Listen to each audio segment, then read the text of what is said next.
están haciendo en mi armario? Grité cuando vi la ropa de mi nuera colgada donde antes estaban mis vestidos. Mis manos temblaron al tocar esas prendas extrañas que ocupaban mi espacio, mi lugar, mi vida. Estefanía apenas se encogió de hombros, como si fuera lo más natural del mundo. Mi hijo Elías apareció detrás de ella con esa sonrisa que ya no reconocía, esa sonrisa que se había vuelto fría como el invierno más crudo. «Tú te quedas en el cuarto de huéspedes y nosotros con el cuarto más grande», dijo con una naturalidad que me partió el alma en pedazos. Como si fuera su casa.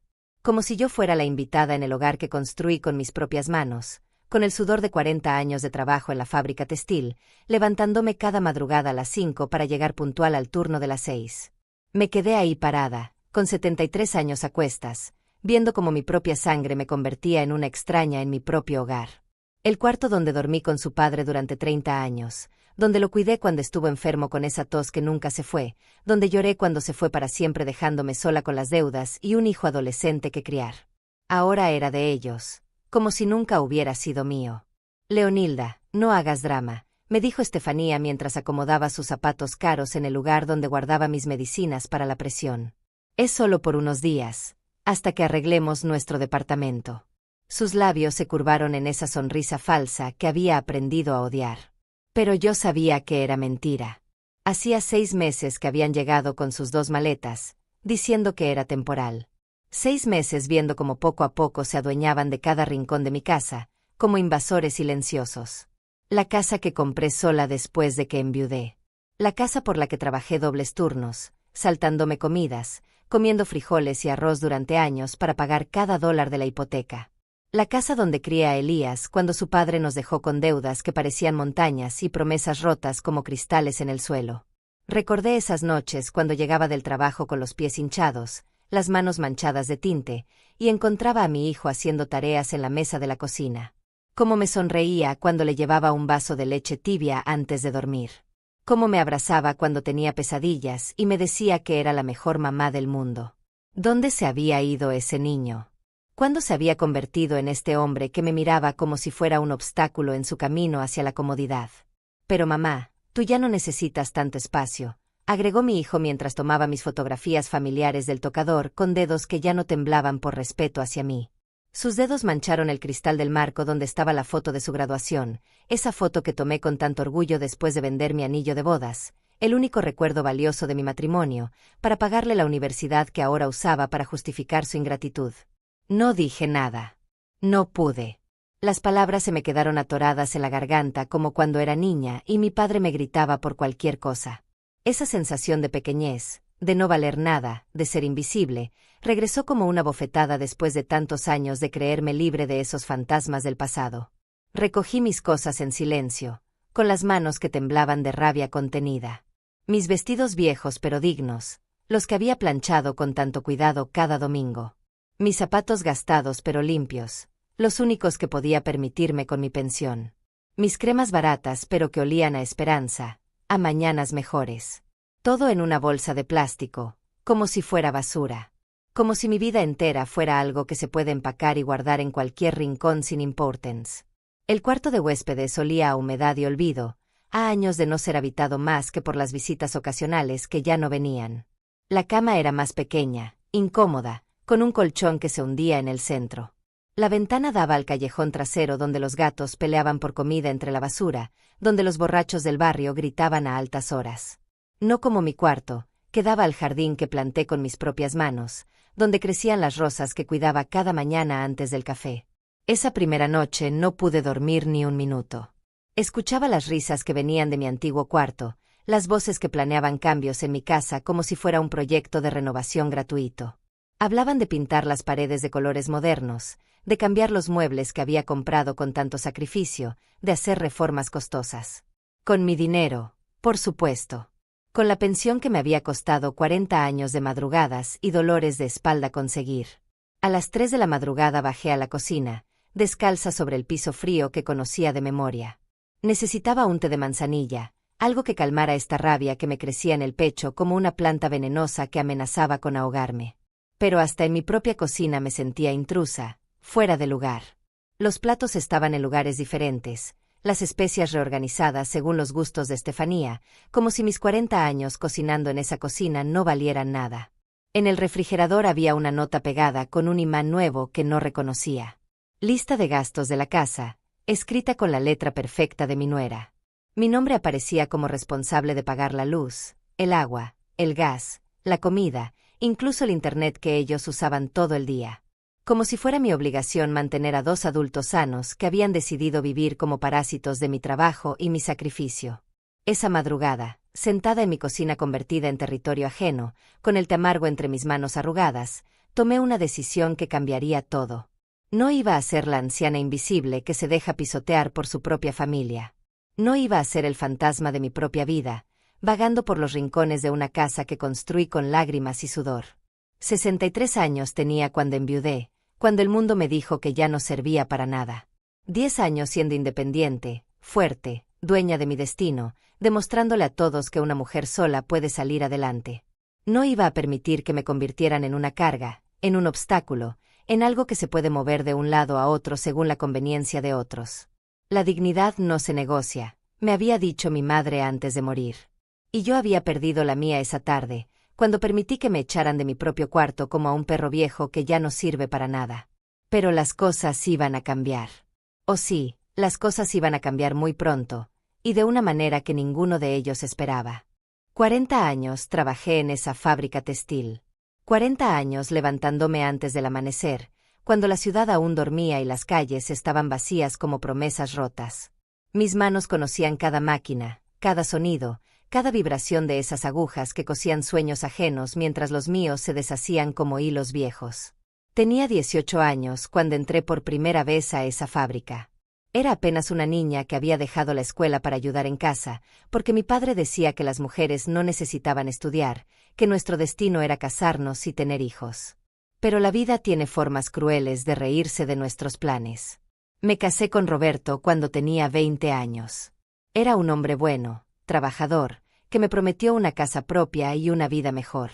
Por 5 años fuimos felices, o al menos yo creía que lo éramos.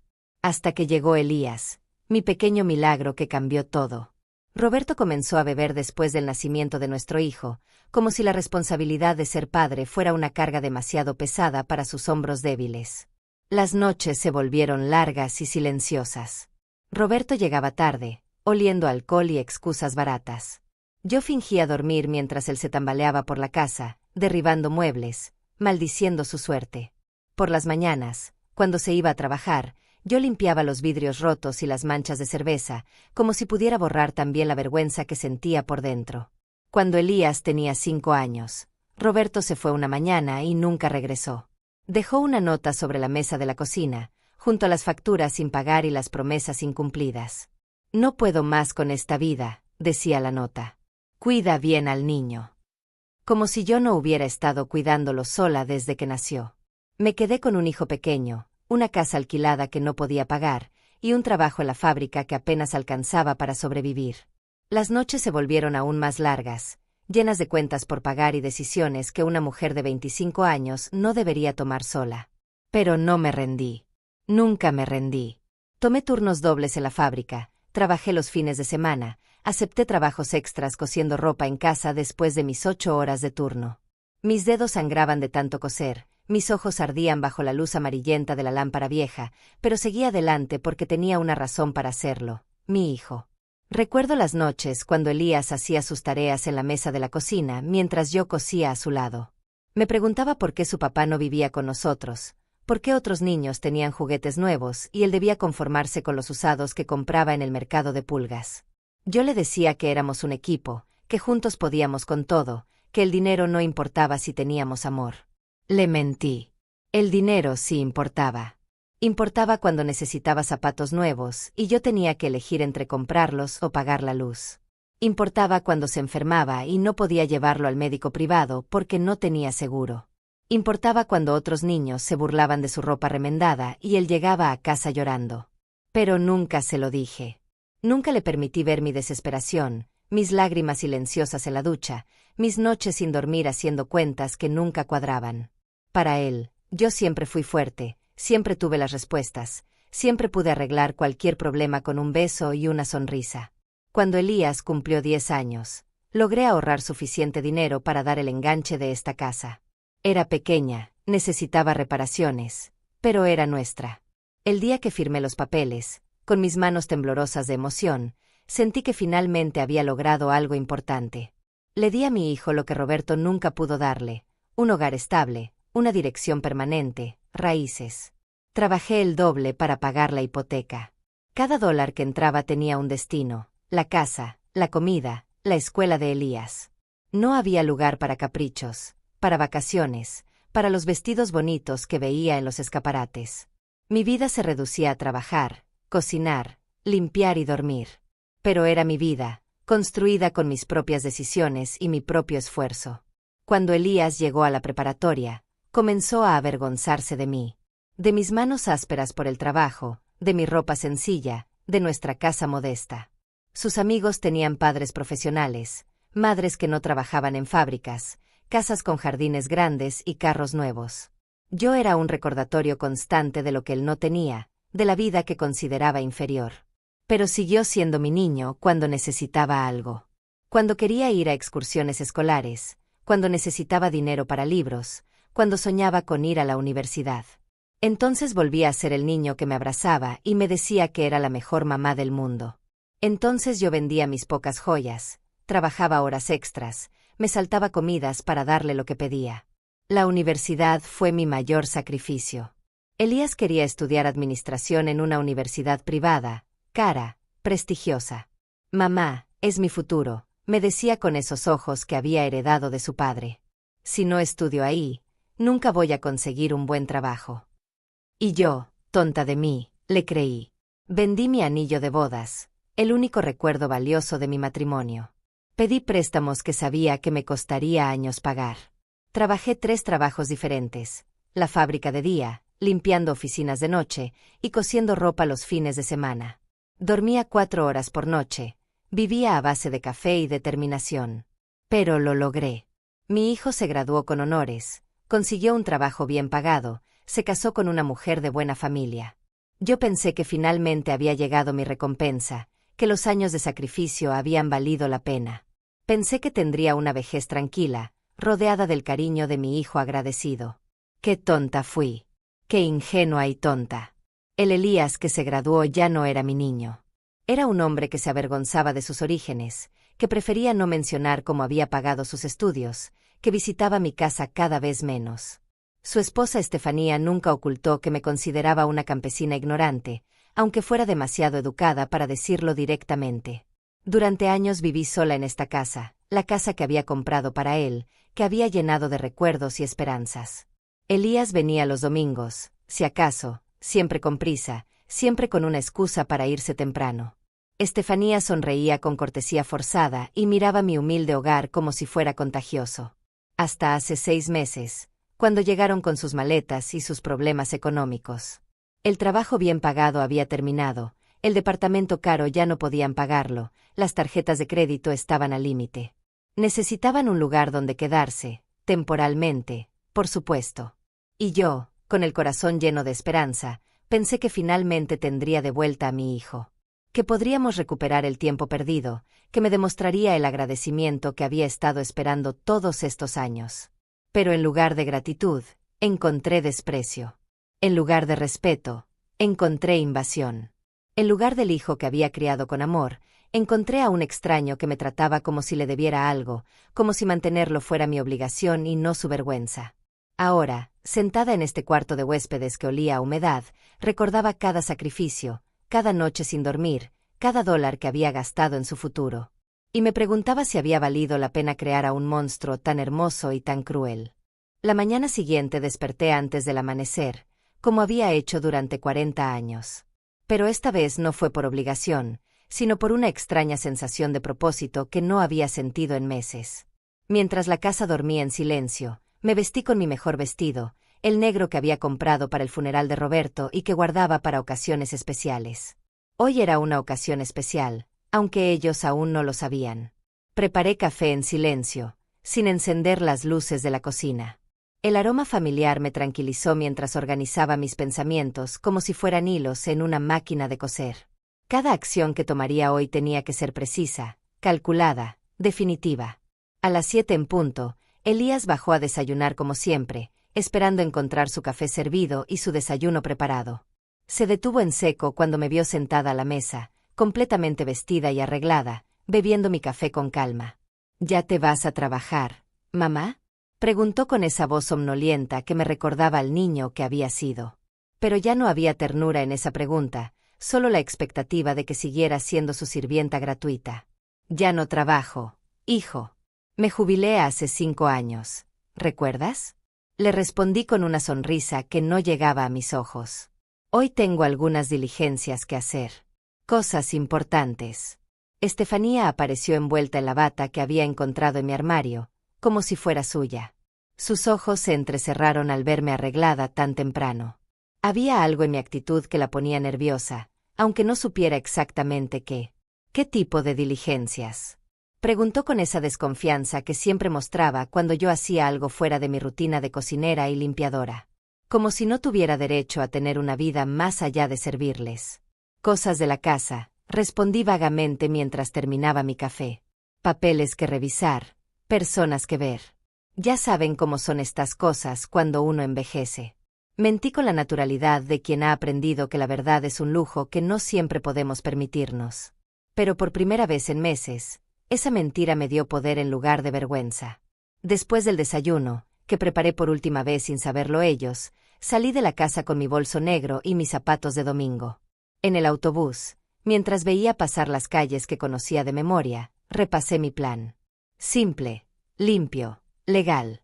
Mi primera parada fue el banco donde había tenido mi cuenta durante 30 años. La señorita Lorena, la gerente que me conocía desde que era cajera, me recibió con la sonrisa profesional que reservaba para los clientes antiguos. Señora Duarte, ¿en qué podemos ayudarla hoy? Su voz era amable, pero yo detecté esa nota de condescendencia que usaban con los ancianos. Como si fuéramos niños que necesitaban que les explicaran las cosas despacio. Quiero hacer algunos cambios en mi cuenta, Lorena. Cambios importantes. Mi voz sonó más firme de lo que había esperado. La determinación había endurecido mis cuerdas vocales como el trabajo había endurecido mis manos. Durante la siguiente hora, reorganicé completamente mis finanzas. Cambié las claves de acceso, modifiqué los beneficiarios, establecí nuevas restricciones. Cada firma que puse en esos papeles era un clavo en el ataúd de la vida cómoda que Elías y Estefanía habían construido sobre mi espalda. Lorena me miraba con curiosidad mientras procesaba cada cambio. Había algo en mis decisiones que no encajaba con la imagen de la abuelita indefensa que todos esperaban que fuera. Pero el dinero era mío, ganado con mis propias manos, y tenía derecho a hacer con él lo que considerara necesario. ¿Está segura de todos estos cambios, señora Duarte?, preguntó cuando terminamos. Es muy radical cambiar todo de una vez. Completamente segura, respondí mientras guardaba los papeles nuevos en mi bolso. A los 73 años, una aprende que no hay tiempo para las dudas. Mi segunda parada fue la notaría del señor Arturo Rocha, un hombre serio que había manejado mis documentos legales durante años. Su oficina olía a papel viejo y decisiones importantes, un aroma que me tranquilizó inmediatamente. Señora Duarte, qué gusto verla. ¿Cómo está su hijo? Siempre preguntaba por Elías, recordando los años cuando yo venía a firmar papeles relacionados con sus estudios, sus préstamos, sus necesidades. Muy bien, gracias. Pero hoy vengo por otros asuntos. Necesito revisar algunos documentos de mi propiedad. Mi testamento específicamente. El notario abrió mis archivos con la eficiencia de quien ha manejado las vidas de familias enteras durante décadas. Mientras revisábamos cada página, cada cláusula, yo sentía cómo recuperaba el control sobre mi propia existencia.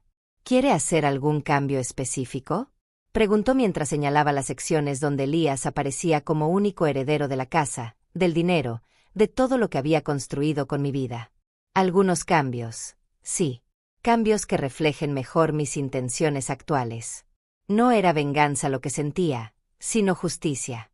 Una justicia que había tardado demasiado en llegar. Pasamos 2 horas revisando cada detalle, cada posibilidad, cada consecuencia legal de las modificaciones que quería hacer. El notario me explicó todo con paciencia, asegurándose de que entendiera perfectamente lo que significaba cada decisión. Cuando salí de esa oficina, ya no era la misma mujer que había entrado. Llevaba en mi bolso documentos que cambiarían todo, papeles que les demostrarían a Elías y Estefanía que habían subestimado gravemente a la anciana que creían poder manipular. De regreso a casa en el autobús de la tarde, observé mi reflejo en la ventana. Por primera vez en meses, reconocí a la mujer que me devolvía la mirada. Era la misma que había criado sola a un hijo, que había trabajado dobles turnos para comprar una casa, que había sobrevivido a un matrimonio roto y había salido adelante con dignidad. Esa mujer había estado dormida, enterrada bajo meses de humillaciones y desprecios. Pero había despertado, y estaba lista para recordarles a todos quién era Leonilda Duarte realmente. Cuando llegué a casa, encontré a Elías y Estefanía viendo televisión en mi sala, comiendo con mis platos, usando mi electricidad como si fuera un derecho adquirido. Me saludaron distraídamente, sin siquiera levantar la vista de la pantalla. «¿Cómo te fue en tus diligencias, mamá?», preguntó Elías sin real interés, como quien pregunta por el clima. «Muy bien, hijo. Muy productivo. Mañana van a venir algunas personas a revisar unas cosas de la casa. Espero que no les moleste». «¿Qué tipo de personas?». Estefanía por fin me prestó atención, su instinto de supervivencia alertándola de que algo había cambiado. «Técnicos. Profesionales. Ya saben, mantenimiento de rutina. Nada de qué preocuparse». Sonreí con la misma inocencia que había usado esa mañana, pero esta vez la mentira sabía diferente. Sabía a poder. Esa noche, mientras ellos dormían en mi antigua habitación, yo permanecí despierta en el cuarto de huéspedes, no por tristeza o insomnio, sino por anticipación. Mañana comenzaría la segunda fase de mi plan. Habían despertado a la mujer equivocada. Y ahora iban a conocer las consecuencias de maltratar a alguien que había sobrevivido a cosas mucho peores que su ingratitud. La guerra había comenzado, pero ellos aún no lo sabían. Los siguientes días transcurrieron en un silencio extraño, como esos momentos antes de una tormenta cuando hasta los pájaros dejan de cantar. Yo seguía mi rutina habitual, cocinando, limpiando, sonriendo cuando era necesario, pero algo había cambiado en el aire de la casa. Ellos lo sentían sin poder identificarlo. Estefanía comenzó a observarme con más atención. Sus ojos me seguían mientras preparaba el desayuno, cuando regaba las plantas del jardín, cuando doblaba la ropa que habían dejado tirada por toda la casa. Había algo en mi actitud que la inquietaba, aunque no pudiera poner el dedo en qué era exactamente. «¿Estás bien, Leonilda?», me preguntó el martes por la mañana, usando ese tono condescendiente que reservaba para cuando quería parecer preocupada. «Te veo diferente». «Estoy perfectamente bien, hija. Solo son cosas de la edad, ya sabes.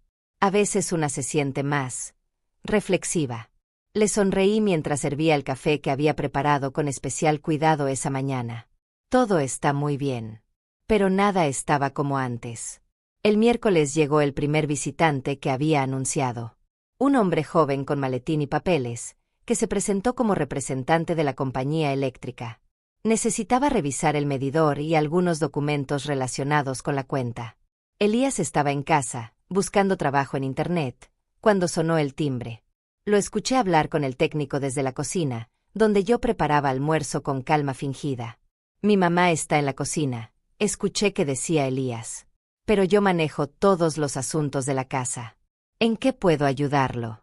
El técnico fue muy claro en su respuesta.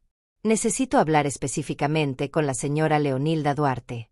Es la titular de la cuenta y solo ella puede autorizar los cambios que necesitamos hacer». Vi la confusión en los ojos de mi hijo cuando entré a la sala. Durante años había asumido que podía manejar mis asuntos, firmar mis papeles, tomar decisiones sobre mi propiedad. Nunca se había molestado en verificar que legalmente no tenía ningún derecho sobre nada de lo que era mío. «Buenos días, señora Duarte», me saludó el técnico con respeto profesional. «Necesitamos hacer algunos ajustes en su cuenta eléctrica. Cambios en la facturación y en los métodos de pago». «Por supuesto, pase por favor». Lo guié hacia la mesa del comedor, donde extendió documentos que yo había solicitado específicamente días antes. Cambios que pondrían la cuenta eléctrica exclusivamente en mis manos, requiriendo mi firma personal para cualquier modificación. Mientras firmaba cada papel, sentía la mirada ardiente de Elías y Estefanía clavada en mi espalda. No entendían qué estaba pasando, pero sabían que algo se estaba moviendo fuera de su control. ¿Algún problema con la luz, mamá?, preguntó Elías cuando el técnico se fue. Su voz intentaba sonar casual, pero yo detecté la ansiedad que se ocultaba debajo. Ningún problema, hijo. Solo actualizaciones necesarias. Ya sabes cómo son estas compañías con sus cambios constantes. Seguí preparando el almuerzo como si nada hubiera pasado, pero cada movimiento de mis manos era calculado, preciso. El jueves llegó el representante de la compañía de gas. El viernes, alguien de la empresa de agua. Cada visita seguía el mismo patrón: documentos que requerían específicamente mi firma, cambios que centralizaban todo el control en mis manos, modificaciones que los convertían oficialmente en huéspedes en mi propiedad. Estefanía comenzó a mostrar señales de nerviosismo real. La vi buscando entre mis papeles cuando pensaba que no estaba mirando. La escuché susurrando urgentemente con Elías en su habitación, mi antigua habitación, discutiendo cosas que no podían decir en voz alta. ¿Qué está pasando realmente, Leonilda? Me confrontó finalmente el viernes por la noche, cuando Elías había salido a buscar trabajo. Su máscara de cortesía había comenzado a resquebrajarse.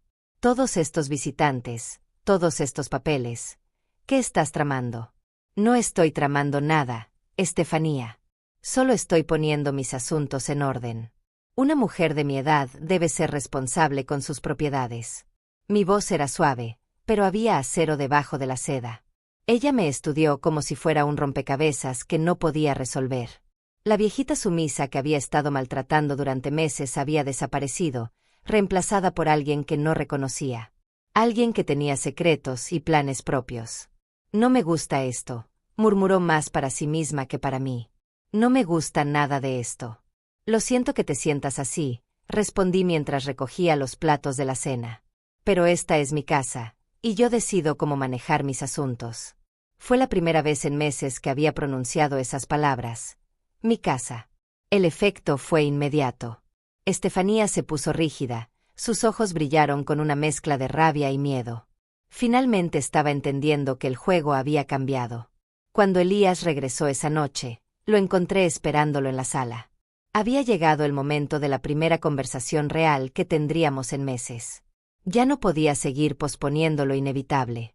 Necesitamos hablar, hijo. Siéntate, por favor. Mi tono no admitía discusión. Era la misma voz que había usado cuando él era niño y había hecho algo que requería una conversación seria. ¿De qué quieres hablar, mamá? Su defensividad era evidente. Sabía que se acercaba una confrontación que había estado evitando. De esta situación. De lo que está pasando en esta casa.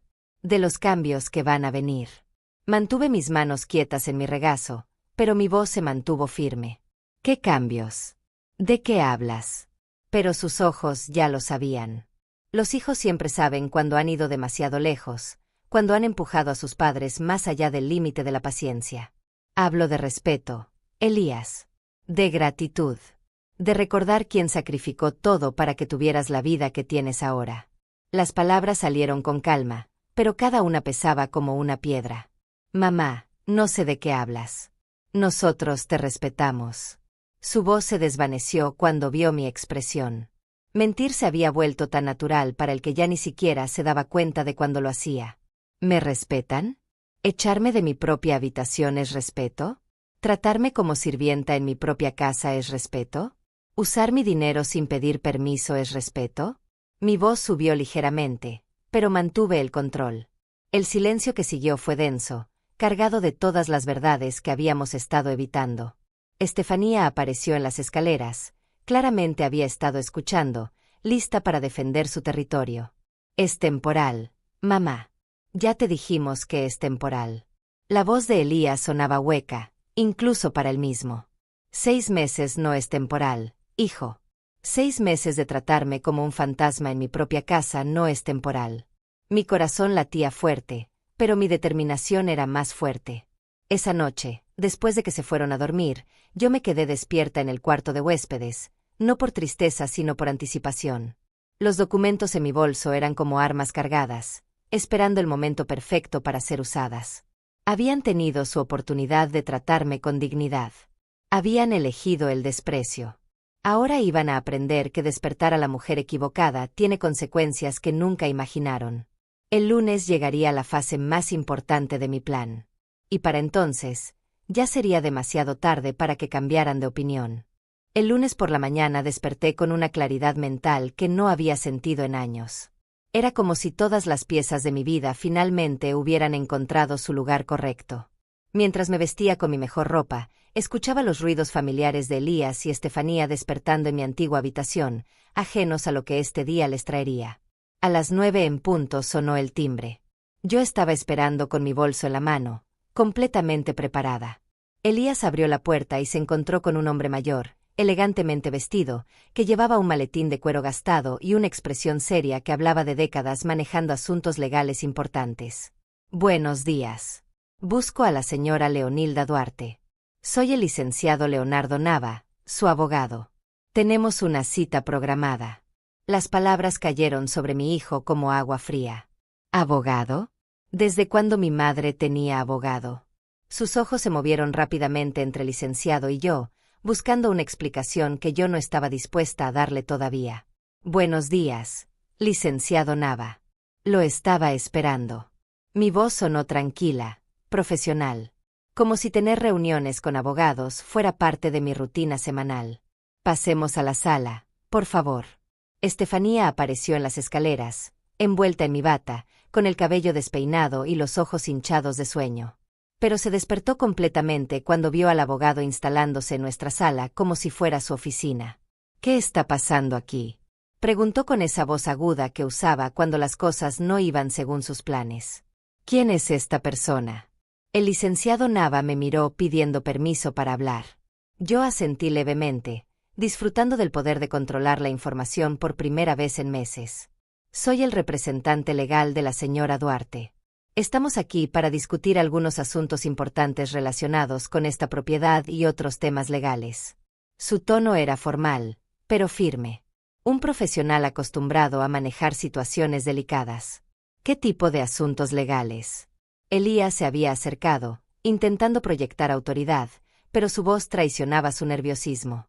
Durante años había asumido que conocía todos mis asuntos, que tenía control sobre mi vida. Ahora se daba cuenta de que había estado viviendo en una ilusión. Asuntos relacionados con mi testamento, mi propiedad, mis finanzas. Cosas que una mujer de mi edad debe tener en orden.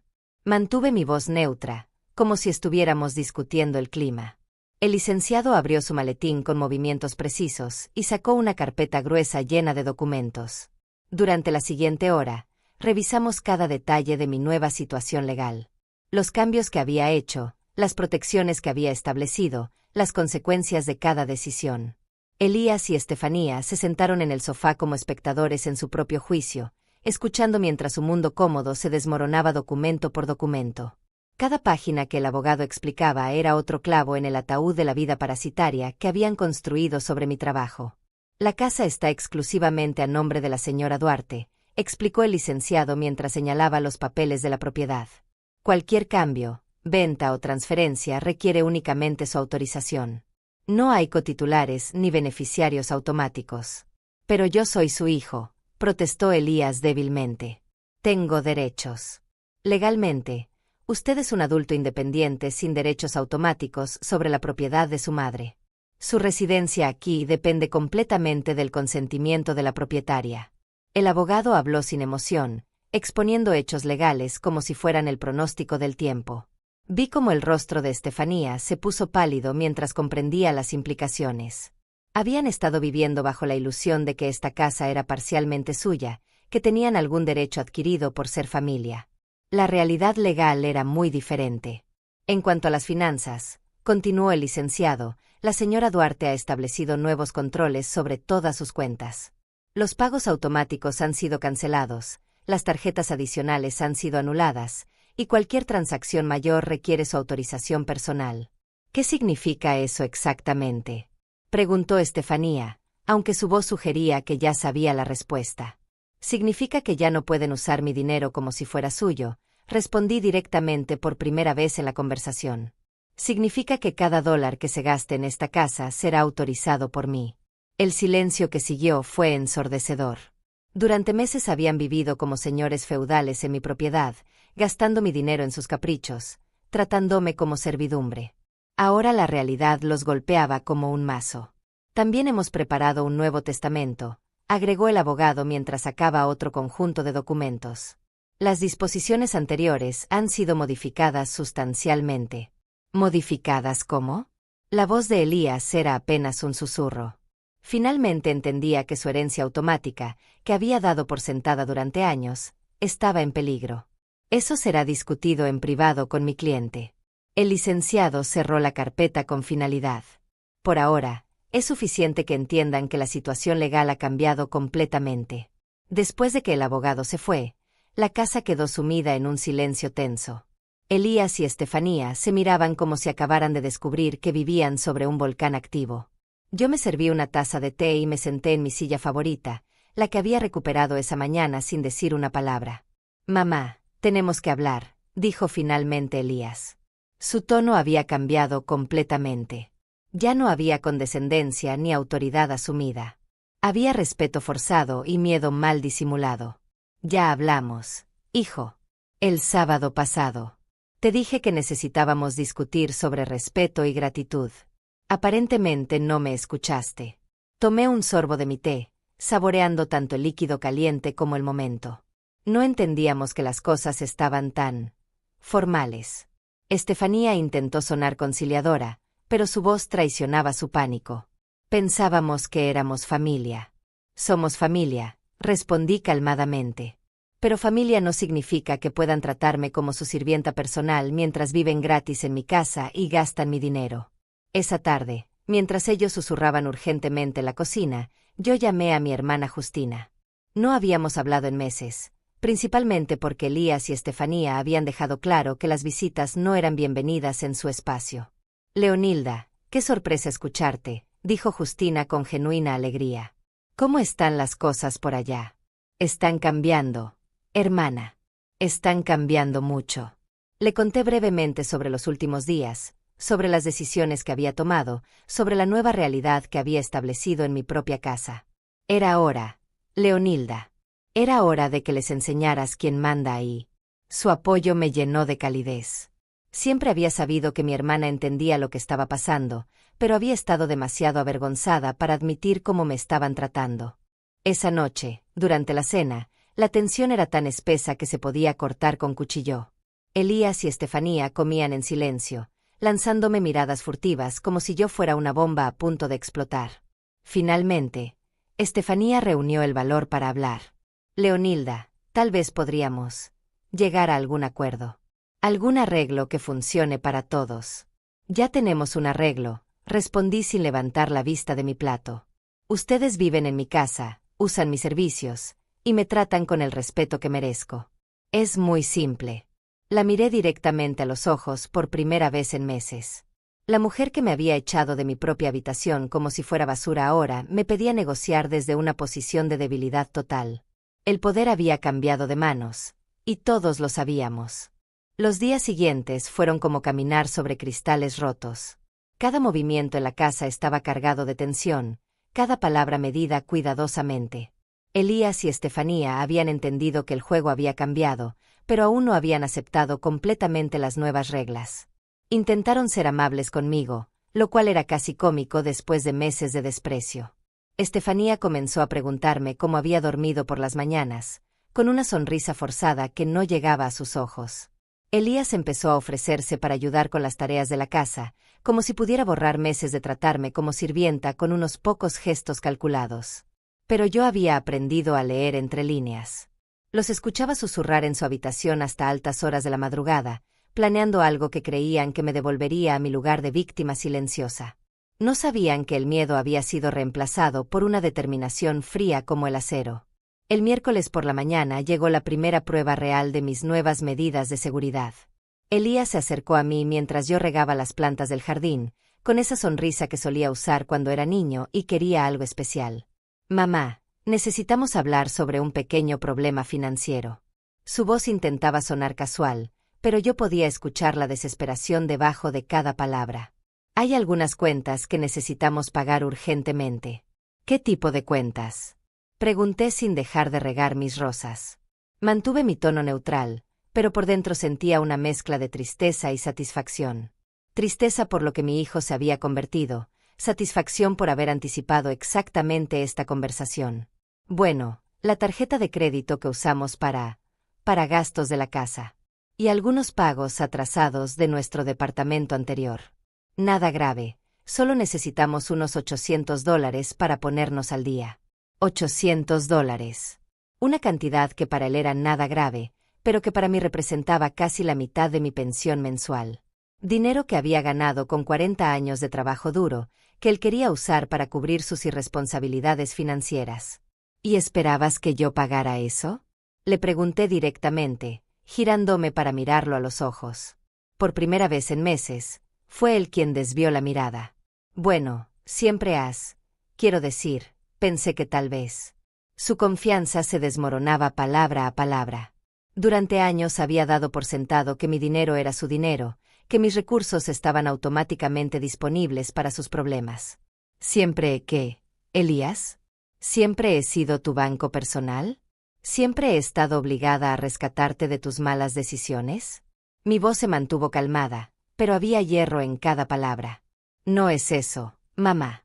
Es solo que somos familia. Mi hijo intentó recuperar el control de la conversación, pero sus argumentos sonaban vacíos incluso para él. Tienes razón, somos familia. Y como familia, deberías conseguir un trabajo y mantener a tu esposa, en lugar de esperar que tu madre de 73 años resuelva tus problemas financieros. Regresé a mis plantas, dando por terminada la conversación. Esa tarde, mientras preparaba la comida, escuché una discusión acalorada en el piso de arriba. Las voces de Elías y Estefanía se filtraban a través de las paredes, cargadas de frustración y pánico mal disimulado. No puede hacer esto, escuché que gritaba Estefanía. Es tu madre, tiene obligaciones familiares. No puede dejarnos en la calle por capricho. No es un capricho, respondió Elías con voz cansada. Es diferente ahora. Está diferente. Ya no es la misma de antes. Tenía razón. Ya no era la misma de antes. La mujer que había permitido que la pisotearan durante meses había muerto el día que me echaron de mi propia habitación. En su lugar había nacido alguien más fuerte, alguien que conocía su valor y no iba a permitir que nadie lo olvidara. El jueves por la mañana encontré a Estefanía revisando mis papeles en el escritorio de la sala.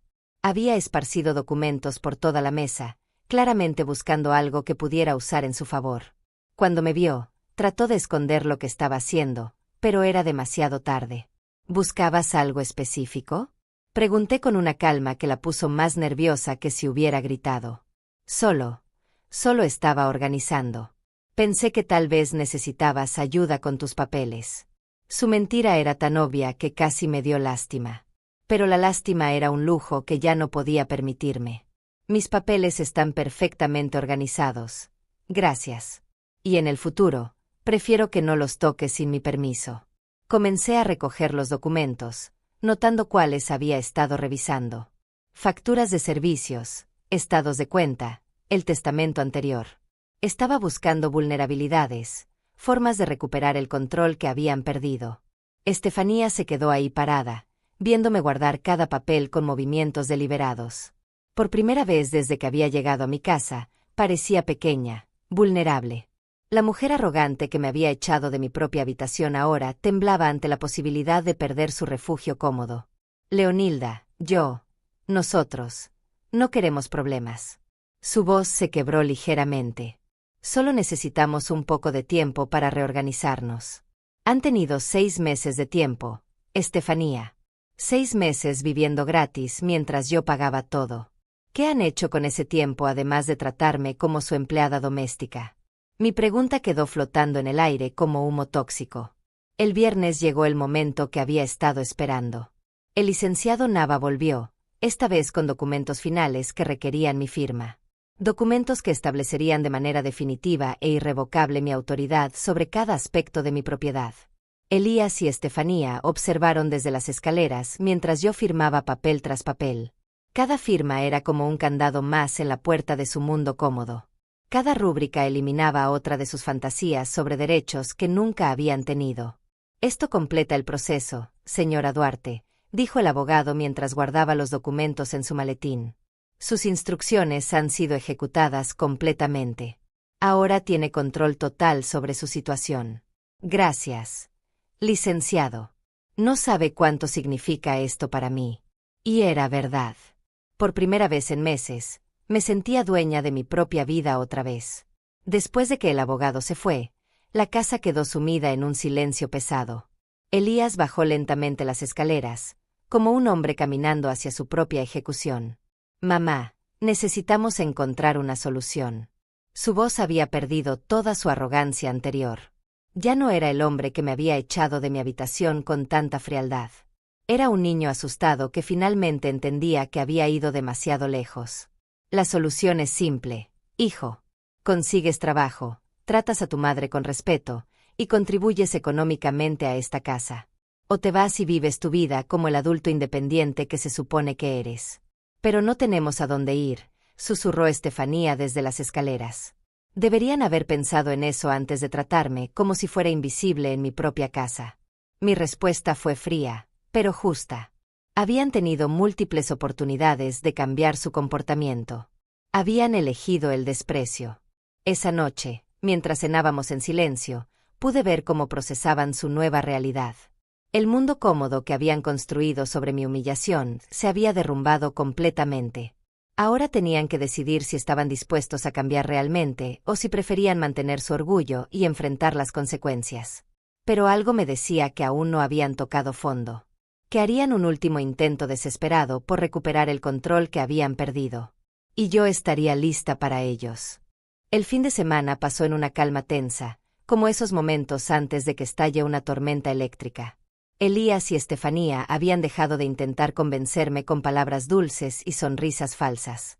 Ahora me observaban con una mezcla de resentimiento y cálculo que me ponía en alerta. Conocía esa mirada. Era la misma que había visto en los ojos de mi exesposo antes de que decidiera abandonarnos. El lunes por la mañana, mientras preparaba mi desayuno, escuché voces en el jardín trasero. Me asomé por la ventana y vi a Estefanía hablando por teléfono, caminando de un lado a otro como un animal enjaulado. Su voz llegaba en fragmentos a través del cristal. No puede seguir así. Necesitamos ayuda. Está actuando de manera irracional. Tal vez sea hora de considerar otras opciones. Mis manos se detuvieron sobre la taza de café. Otras opciones. Sabía exactamente a qué se refería. Durante años había escuchado historias de ancianos cuyos familiares los declaraban incompetentes, los internaban en asilos, les quitaban el control de sus bienes.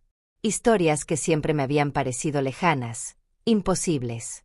Ahora entendía que ninguna mujer mayor estaba a salvo de la avaricia de su propia familia. Esa tarde, mientras fingía leer en la sala, Elías recibió una visita inesperada. Un hombre mayor, elegantemente vestido, que se presentó como el doctor Esteban Loera. Psiquiatra geriátrico, según su tarjeta de presentación. Vengo a solicitud de su hijo, me explicó con esa sonrisa condescendiente que los profesionales reservan para los ancianos. Está preocupado por algunos cambios en su comportamiento reciente. ¿Qué tipo de cambios? Pregunté con voz neutra, aunque por dentro hervía de indignación. El plan era tan obvio como patético. Si no podían controlarme legalmente, intentarían declararme mentalmente incompetente. Bueno, entiendo que ha estado tomando decisiones financieras y legales inusuales. Cambios abruptos en su testamento, restricciones en sus cuentas bancarias. Este tipo de comportamiento puede indicar deterioro cognitivo o influencia externa maliciosa. Influencia externa maliciosa. Las palabras casi me hicieron reír. La única influencia maliciosa en mi vida había sido la de mi propio hijo y su esposa, pero aparentemente yo era la problemática por resistirme a ella. Doctor, tengo 73 años, no 93. Mi mente está perfectamente clara. Las decisiones que he tomado son resultado de meses de reflexión sobre cómo mi familia ha estado tratándome. No hay nada irracional en proteger mis propios intereses. El doctor tomó notas en su pequeña libreta, como si cada palabra que yo dijera fuera evidencia de mi supuesta demencia. Había visto esta actuación antes en las telenovelas. El profesional corrupto dispuesto a diagnosticar lo que la familia pagante necesitaba escuchar. ¿Podría explicarme específicamente qué la motivó a hacer estos cambios tan drásticos? Su pregunta sonaba casual, pero yo sabía que estaba buscando alguna declaración que pudiera usar en mi contra. Decidí ser completamente honesta. Tal vez era un riesgo, pero la verdad era mi mejor defensa. Doctor, durante 6 meses he sido tratada como sirvienta en mi propia casa. Me echaron de mi habitación para que durmiera en el cuarto de huéspedes. Usan mi dinero sin permiso, me dan órdenes como si fuera su empleada, y me tratan como si fuera un estorbo en la casa que yo compré con mi propio trabajo. ¿Le parece irracional que una mujer tome medidas para protegerse de este abuso? El doctor dejó de escribir.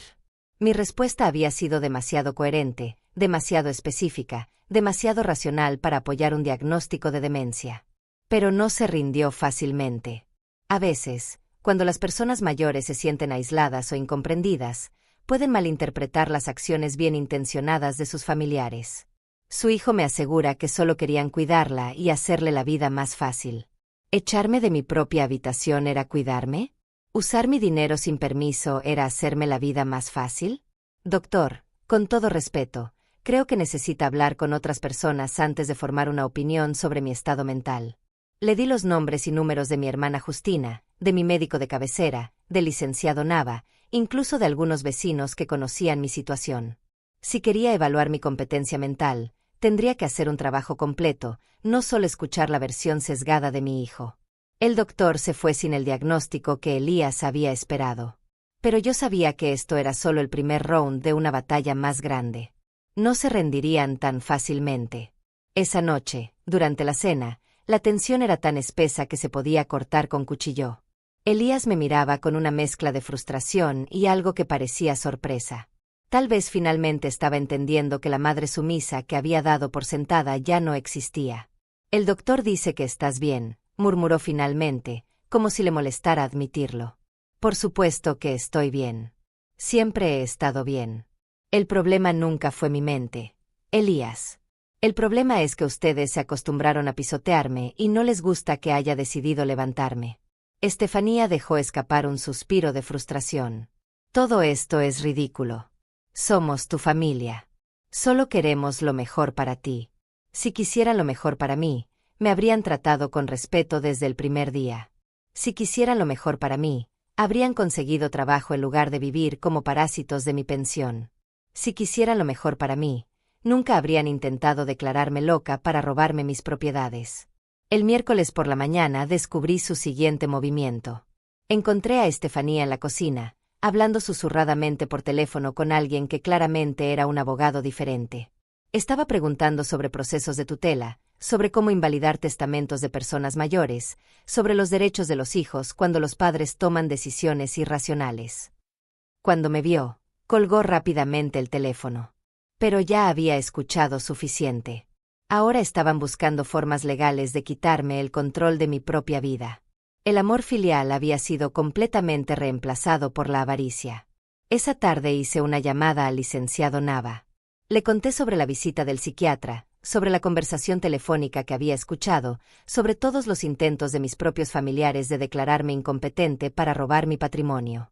Ya me lo imaginaba, señora Duarte.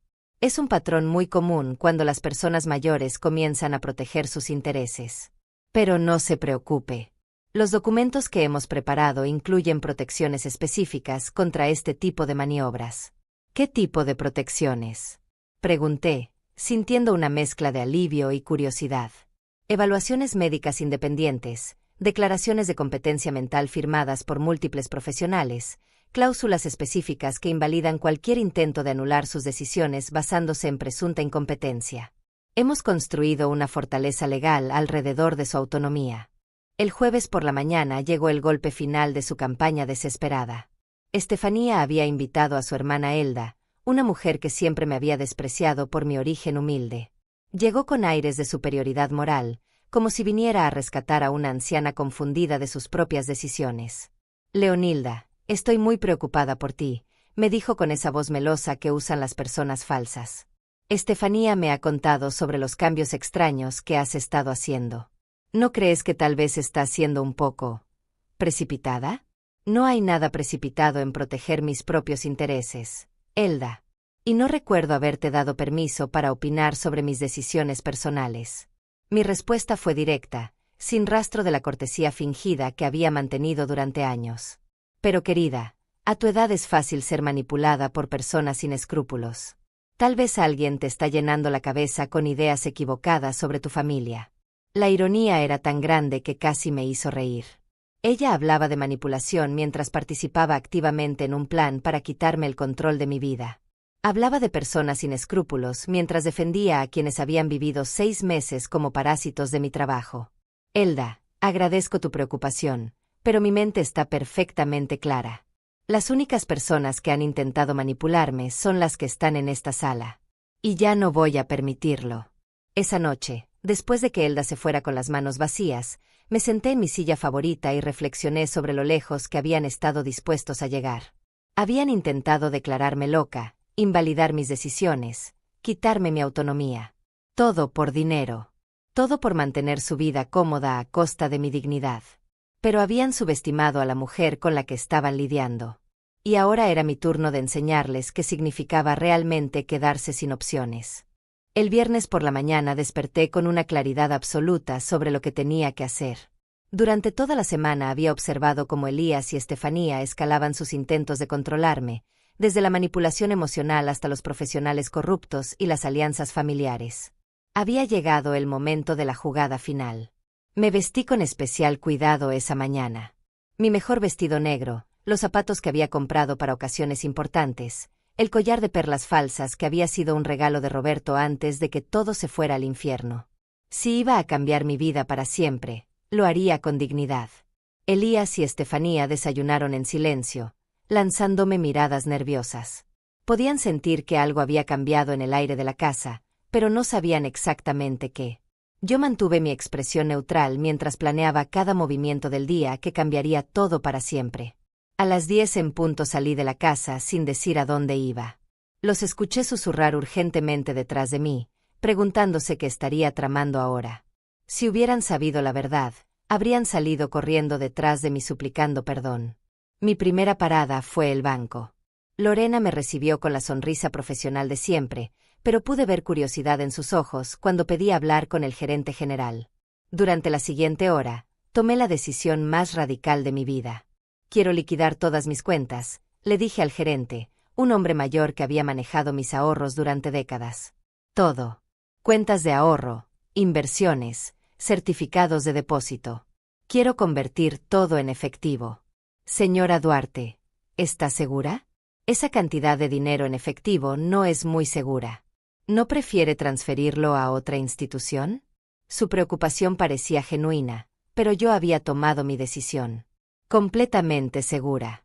Y también quiero cerrar la cuenta corriente que paga los servicios de la casa. A partir de hoy, todos los pagos automáticos quedan cancelados. Todo quedó cancelado esa mañana. 40 años de ahorros, de sacrificios, de trabajar hasta que me dolían los huesos. Todo convertido en billetes que guardé cuidadosamente en una bolsa especial que había llevado para la ocasión. Mi segunda parada fue la oficina de bienes raíces más prestigiosa de la ciudad. La misma donde años atrás había soñado con comprar casas que no podía permitirme. Ahora llegaba como cliente con dinero en efectivo y una propuesta que los haría frotar las manos de alegría.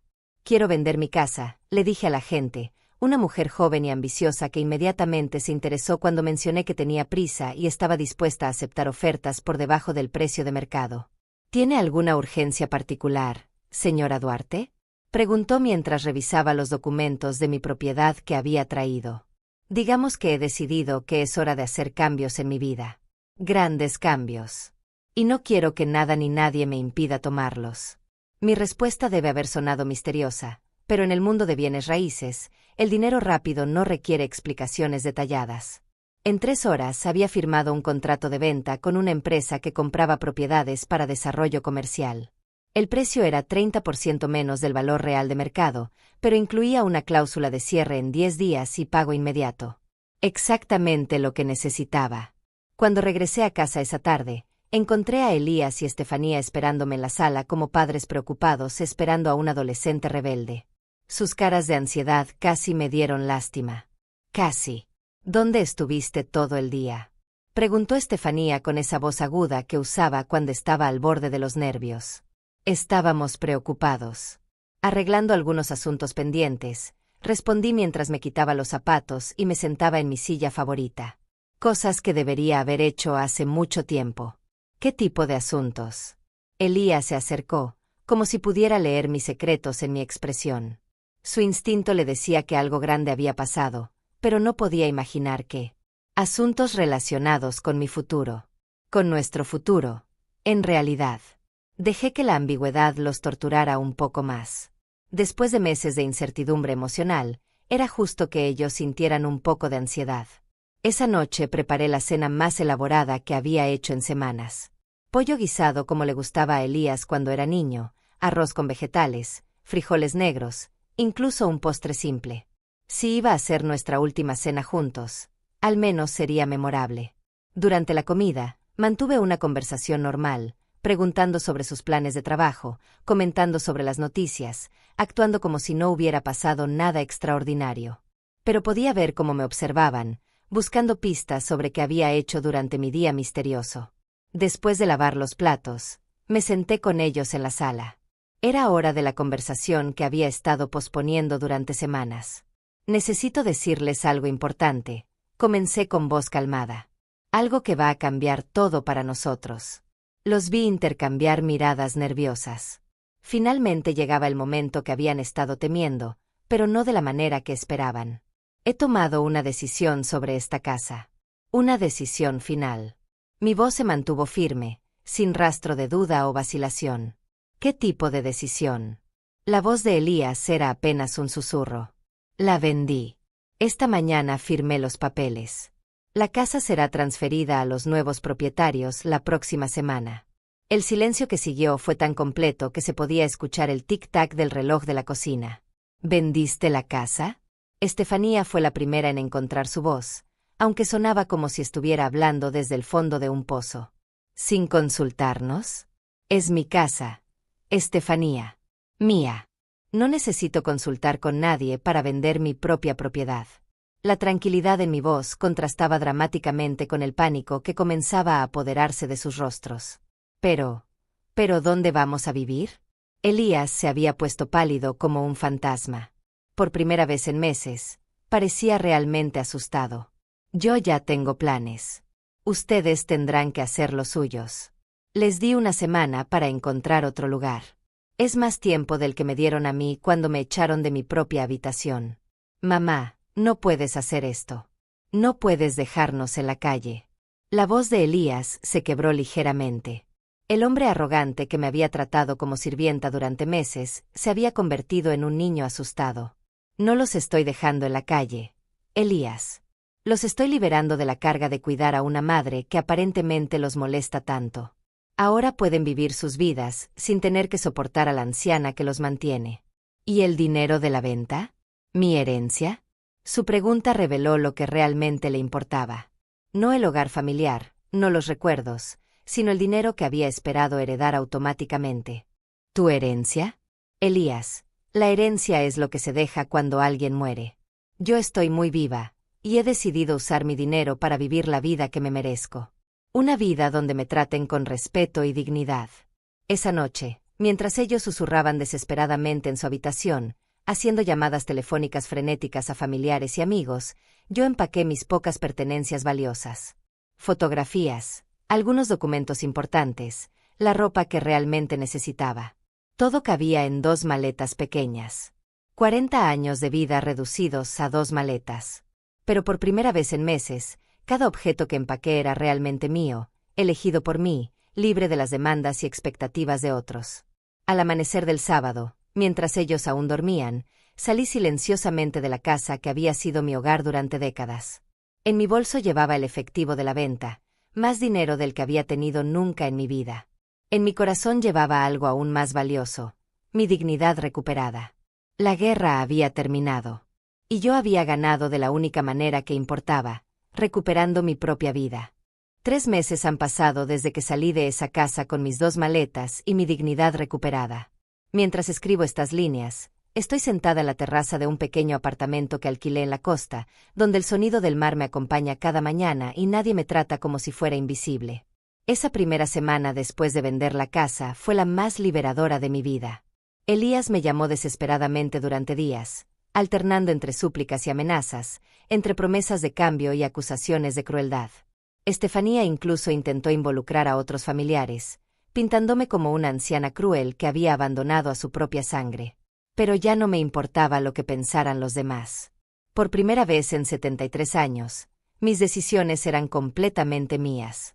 Con el dinero de la venta de la casa, primero pagué todas las deudas que tenía. No eran muchas, pero quería empezar esta nueva etapa de mi vida completamente libre. Luego aparté una cantidad generosa para emergencias médicas y gastos futuros. El resto lo dividí en 3 partes iguales. La primera parte la doné al hogar de ancianos donde había trabajado como voluntaria años atrás. Sabía que ese dinero ayudaría a personas que realmente lo necesitaban, no a adultos capaces que preferían vivir como parásitos de sus madres. La segunda parte la invertí en un fondo que me daría ingresos mensuales para vivir modestamente pero con dignidad. No necesitaba lujos, pero sí necesitaba independencia económica absoluta. La tercera parte la guardé en una cuenta especial con una nota muy específica. Si algún día Elías demostraba un cambio real, si algún día me pedía perdón sinceramente y mostraba con acciones que había aprendido a valorar a su madre, esa cantidad estaría disponible para él. Pero no antes. No he tenido noticias de él desde hace 6 semanas. Mi nueva vida es simple, pero rica en maneras que había olvidado. Cada mañana despierto cuando mi cuerpo me lo pide, no porque alguien espere que prepare desayuno para adultos perezosos. Bebo mi café viendo el amanecer sobre el océano, no preocupándome por las facturas que otros generan con mi dinero. Mi apartamento es pequeño, pero completamente mío. Un dormitorio con vista al mar, una sala acogedora donde leo los libros que nunca tuve tiempo de disfrutar, una cocina donde cocino solo lo que me gusta, cuando me da la gana. No hay ropa ajena en mi armario, no hay voces exigentes llamándome desde otras habitaciones. He hecho amigos nuevos aquí en la costa. Doña Valeria, mi vecina de 75 años, que también escapó de una familia que la trataba como sirvienta gratuita. Don Luciano, el viudo de 80 años que camina por la playa cada tarde y me ha enseñado a identificar diferentes tipos de gaviotas.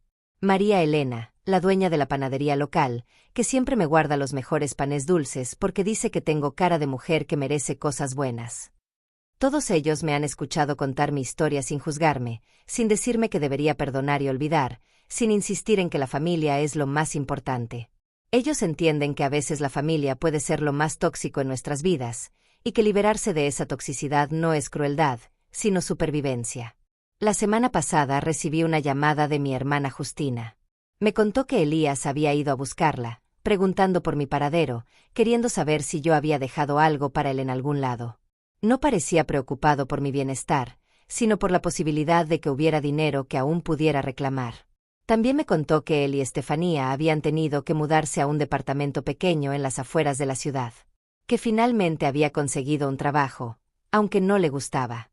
Que ella había tenido que buscar empleo también por primera vez en años. Que se quejaban constantemente de lo difícil que era la vida cuando tienes que mantenerte solo.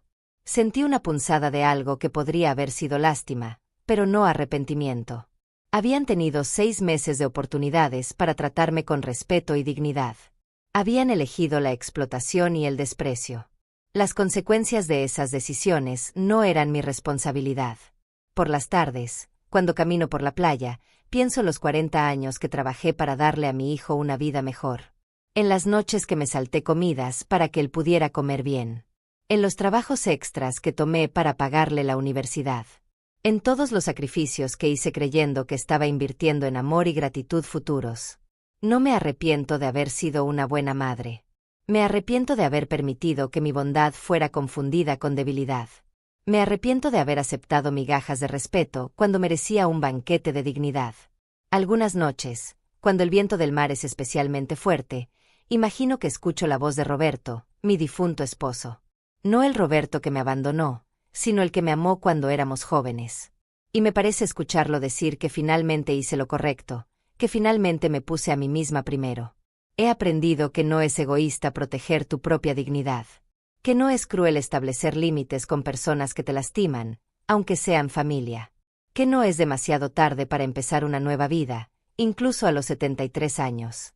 Mi nueva vida no es perfecta. A veces me siento sola, especialmente durante las fiestas cuando veo familias felices paseando por la playa. A veces me pregunto qué habría pasado si Elías hubiera elegido el respeto en lugar del desprecio. A veces extraño la idea del hijo que crié, no el hombre en que se convirtió. Pero incluso en mis momentos más nostálgicos, no cambiaría mi decisión. Prefiero la soledad digna a la compañía humillante. Prefiero dormir tranquila sabiendo que nadie me está usando, a vivir rodeada de personas que me ven como una fuente de recursos en lugar de como un ser humano. Esta mañana, mientras regaba las plantas que he puesto en mi pequeña terraza, recibí una carta. Era de una organización local que ayuda a mujeres mayores en situaciones de abuso familiar. Habían escuchado mi historia a través de Justina y querían invitarme a compartir mi experiencia con otras mujeres que están pasando por situaciones similares. Acepté inmediatamente. Si mi historia puede ayudar a una sola mujer a entender que merece respeto, que tiene opciones, que nunca es demasiado tarde para recuperar su dignidad, entonces todo lo que viví habrá valido la pena. Porque esa es la verdad que he aprendido en estos 3 meses de libertad. Nunca es demasiado tarde para elegirse a sí misma. Nunca es demasiado tarde para decir basta. Nunca es demasiado tarde para recordar tu propio valor. A las mujeres que me escuchen, a las madres que se reconocen en mi historia, a las abuelas que han olvidado que también tienen derechos, les digo esto: ustedes no son sirvientas de sus familias. Ustedes no son bancos ambulantes para resolver los problemas de otros. Ustedes no son muebles que se pueden mover de un lugar a otro según la conveniencia ajena.